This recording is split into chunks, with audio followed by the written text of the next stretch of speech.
Subscribe and share my channel Sudarsana.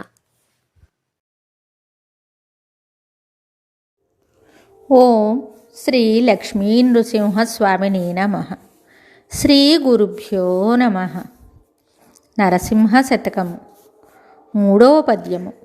నరసింహని దివ్య నామమంత్రము చేత దురితజాలములెల్ల ద్రోలవచ్చు.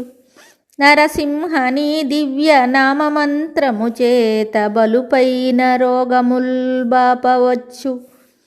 నరసింహని దివ్య నామమంత్రము చేత రిపు సంఘముల సంహరింపవచ్చు. నరసింహని దివ్య నామమంత్రము చేత దండహస్తుని బంట్ల దరుమవచ్చు. బళిరనేని మహామంత్ర బలము చేత దివ్య వైకుంఠ పదవి సాధింపవచ్చు. భూషణ వికాస శ్రీధర్మపుర నివాస దుష్ట సంహార నరసింహ దురిత దూర.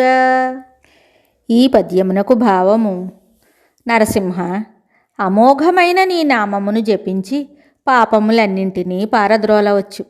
కఠిన వ్యాధులను తొలగించవచ్చు. శత్రుసేనలను చంపవచ్చు. ప్రాణములు గొనిపోవచ్చిన యమదూతలను తరుమవచ్చు.